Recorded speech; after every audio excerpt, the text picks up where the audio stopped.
से मजबूत थे, इसलिए मीरा ने भी हाँ कर दी।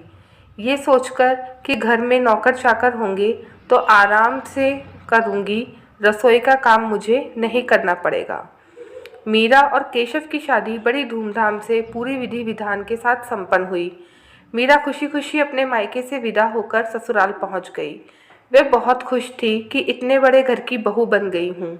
शुरू शुरू में तो उससे कोई काम नहीं बोला जाता था, क्योंकि अभी हाथों की मेहंदी भी नहीं उतरी है और घर भी संभालना है, तो पहले कुछ दिन घर के कायदे कानून सीख लिए जाए। समय निकलता गया और करीब 15 दिन हो गए थे मीरा को ससुराल में।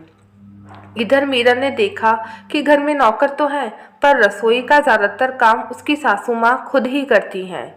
हाँ, सब्जी काटना, धोना, आटा लगाना ये सब नौकर कर देते हैं। और फिर कुछ दिनों बाद मीरा की सास ने मीरा को घर और रसोई को संभालने को कहा और बोली, बहू, अब तुम ध्यान से रोज़ नाश्ते और खाने में सबकी पसंद का पूछकर नाश्ता तैयार करके डाइनिंग टेबल पर लगा दिया करो। कोई भी चीज़ समझ नहीं आए तो अपनी छोटी ननद से पूछ लेना। मीरा सकपका गई कि वह तो सोच रही थी नौकर है तो काम नहीं करना पड़ेगा, लेकिन यहाँ तो पासा ही उल्टा पड़ गया। अब वह करती भी क्या, तो उसने अपनी छोटी ननद ममता से मदद लेने की सोची।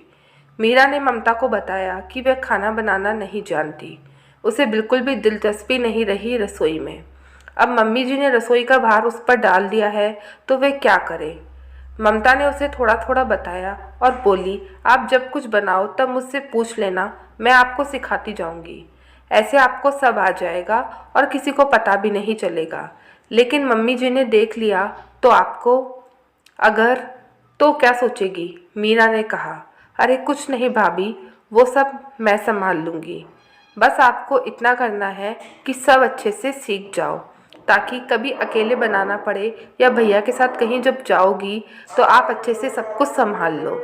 तब मीरा ने कहा कि हाँ दीदी, अगर आप मेरा साथ दो तो मुझे सीखने में कोई भी दिक्कत नहीं होगी।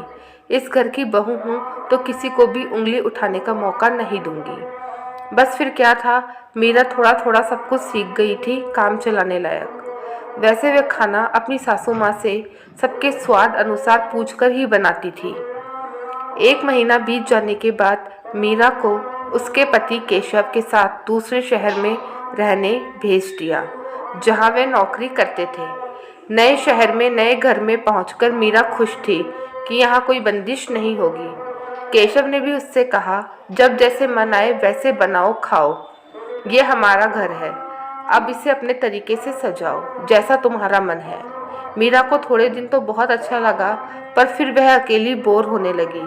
उसे लगने लगा कि ससुराल ज़्यादा अच्छा था, वहाँ लोग तो थे जिनके लिए बनाओ और साथ में खाओ।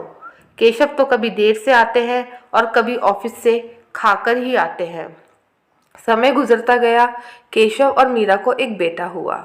सभी परिवार के लोग बहुत खुश थे, लेकिन मीरा पर अब अकेले ज़्यादा जिम्मेदारी बढ़ गई थी। बच्चा, घर, खाना सब अकेले संभालना पड़ता था। हाँ, बीच बीच में घर से कोई आ जाता तो काम हल्का हो जाता और मीरा को आराम मिल जाता था। एक बार मीरा को किसी रिश्तेदार के यहाँ खाना बनाकर भेजना था। क्या बनाना है ये तो उसने पूछकर तय कर लिया था, पर अच्छा बन पाएगा या नहीं यह उसका बहुत बड़ा भय था।